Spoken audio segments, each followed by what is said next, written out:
This is Harney's Offshore Litigation Podcast. My name is Ian Mann, and I'm delighted to be joined today by Victor Joffe, QC of Temple Chambers. Victor, this is in fact the third time that we tried to schedule this because on the previous two occasions you had to run off to court to get injunctions. So I hope you won't be going anywhere during the course of this podcast. Yeah, I'll try not to, Ian.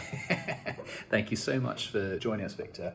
We are going to be discussing today a UK Supreme Court case of Sevilleja. I'm looking at my producer who's been lecturing me on how to pronounce that, and Marex, a case where the Supreme Court in fact constituted a panel of 7 rather than 5 judges. Why was that? Well, the case involved reflective loss, and reflective loss had been discussed in earlier House of Lords decision, Johnson and Gore Wood, and it was necessary to ask the Supreme Court to review that earlier decision, hence the larger panel. And the decision being one about reflective loss was really rather important, and some commentators have said that because it was so important and because it was a split decision that they should have had a bench of, say, 11. Do you think there's any merit in that? Yes, I do. Yes, I think it's a very important point of company law, and I think it would have benefited jurisprudence if there had been a bench of 11. Very quickly, the facts were that Mr. Sevilleja controlled 2 British Virgin Islands companies. Those companies were sued by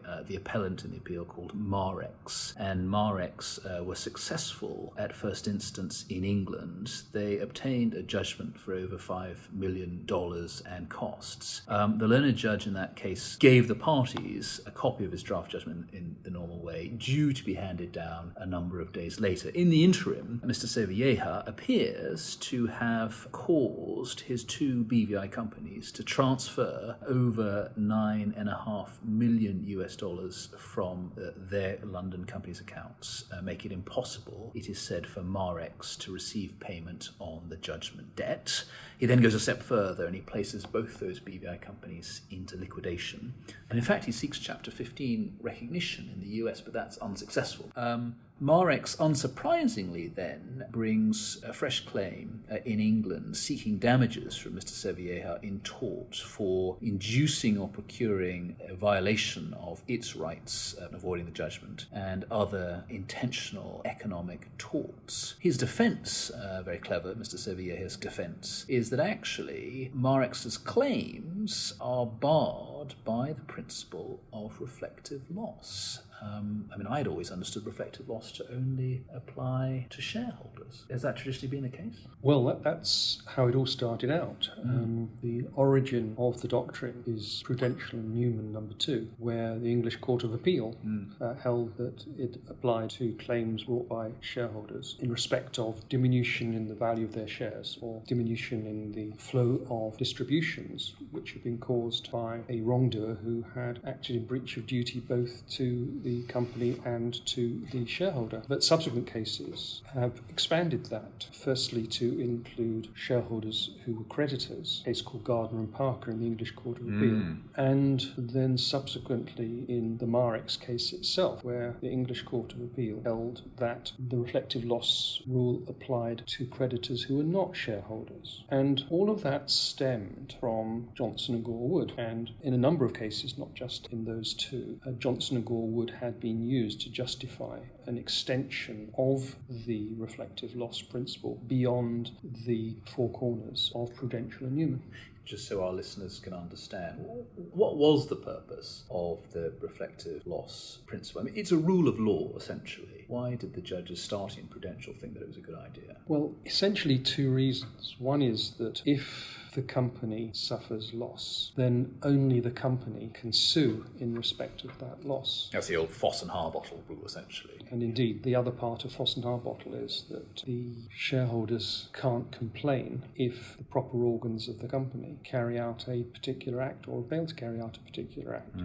And so that was essentially the basis on which Court of Appeal formulated their propositions in Prudential and Newman in the first place. And so I suppose the next question to ask then, Victor, is what would happen in circumstances where the company failed to pursue a claim for its loss? Could the shareholders then step in? Well, no. The Court of Appeal in Prudential and Newman made it very clear that if the company didn't pursue its loss, then that wouldn't enable the shareholder to do so. And indeed, that was a point which was picked up on by the majority of the Supreme Court in Marex and Sevilleja. So, Victor, the next natural stage to look at then is what approach was taken by the House of Lords in Johnson Gore Wood in considering the earlier Prudential case. Well, it's a long and complicated story, Ian, but if I can just summarise it in this way, when you look at the judgment of Lord Bingham, that's very much in line with what you see in Prudential and Newman, and he expressed the rule very much as you would see it in the Court of Appeal, and to a certain extent that's the orthodoxy about the rule. The judgment of Lord Millet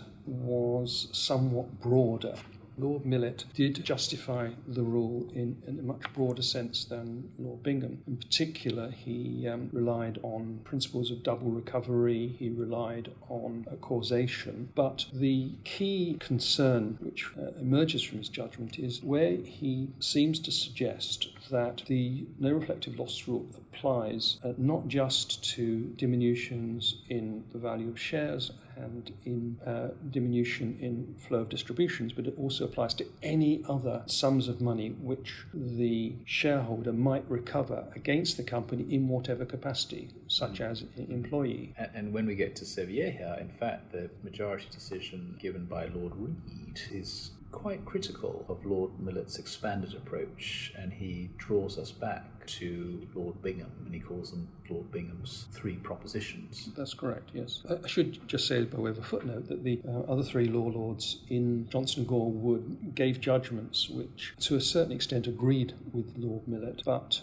the judgment of Lord Millet has been the influential one, and that was the one which led to the English Court of Appeal in Gardner and Parker saying that it applied to claims by shareholders in capacity of creditors, and that was what led to the Court of Appeal in Marex saying that the reflective loss rule applied to creditors who were not shareholders. Victor, we should just mention at this stage that actually in the Court of Final Appeal in Hong Kong, you appeared before Lord Millet on the very point. I did indeed, though that was... After, of course, Johnson and Gore Wood. After Johnson and Gore Wood. Yeah, I should say that was in relation to a different issue. That was in relation to whether or not the so-called exception in Giles and Rind applied, and that exception was established by the English Court of Appeal, where they said that if the defendant had so conducted himself as to prevent the company being able to pursue its claim, then the shareholder could claim. And Lord Millet said that shouldn't be followed, that didn't apply in Hong Kong. And indeed we see in Marex, in the Supreme Court, Lord Reed in the majority saying that that exception and the cases which followed it, such as Perry and Day, should not be followed. They're wrong. Although it's interesting, as Lord Reed does express, he says one can sympathise with the Court of Appeal's sense of unattractiveness of the defendant's position in that particular case of Giles and Rind, who essentially discontinued a claim due to the inability to find security of cost. So it's really a case that really turned on its facts. Absolutely. I mean, the problem with the reflective loss rule is that it does give rise to hard cases.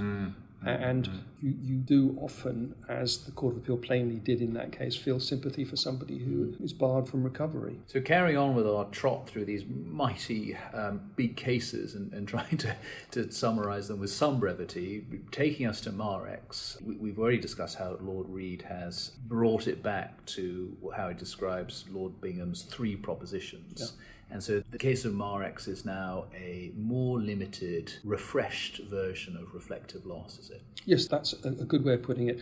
It refreshes the original decision in Prudential and Newman, and it makes it very clear. It's a rule of law. It only applies to diminutions in shareholdings and diminutions in flow of distributions. It doesn't apply any further than that, and there are no exceptions to the rule as per Giles and Rind, etc. And in particular, it doesn't apply to creditors. Correct, yes. It only applies to shareholders. And I mean, one can see the logic of that. I mean, the losses that a shareholder suffers are very different to a creditor, and a creditor is not part of the share capital of a company. They are third parties who've chosen to lend to the company and might, as Lord Reid says, might have security over the company, and the final distribution on the winding up for a shareholder is very different to the rights of creditors. So one can see the logic in that. Absolutely, yes. We ought to talk about the dissenting judgment given by Lord Sales that also found favour with Lady Hale and Lord Kitchen. Do you think that other courts in the English common law world, for example, the offshore Caribbean courts, the offshore Channel Island courts, or the Court of Final Appeal in Hong Kong or the Court of Appeal in Singapore might take a different view and might find favour with the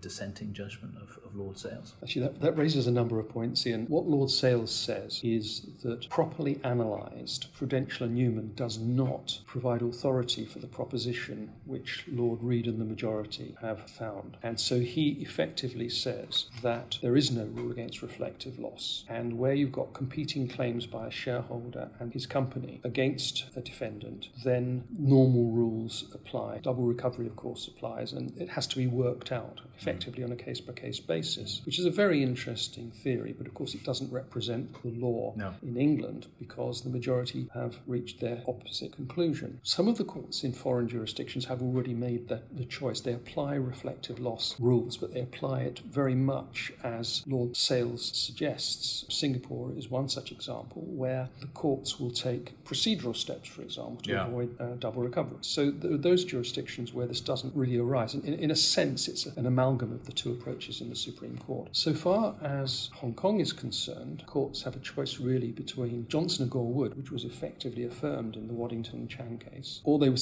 have a choice presumably between the majority or the minority decisions in Marex. So three possible routes, actually. Three possible routes, yes. Fascinating. So far as other jurisdictions whose final court of appeal is the Privy Council, one would have thought that they would be unwilling to follow anything other than the majority, particularly since if an appeal goes to the Privy Council from one of the courts of appeal who feed up to the Privy Council, that those courts of appeal would take the view, well, it's a recent case and it's unlikely that the Privy Council would be prepared to open up again the law, which has already been exhaustively discussed in Marex. But what of Lord Sales's logic? I mean, you do a lot of valuation type cases in your shareholder dispute work. I mean, what of Lord Sales's logic that actually when one is calculating the value of a company, one looks at discounted cash flow, price to earnings, the value of shares is what people believe the future income or profits of the company will be, and that's got nothing to do with its net asset value or its assets. So even if a company successfully brings a claim against a wrongdoer after the wrongdoer has caused for company's assets to be misappropriated in some way, the return of those assets is actually very different in terms of compensation to the loss to the shareholder. So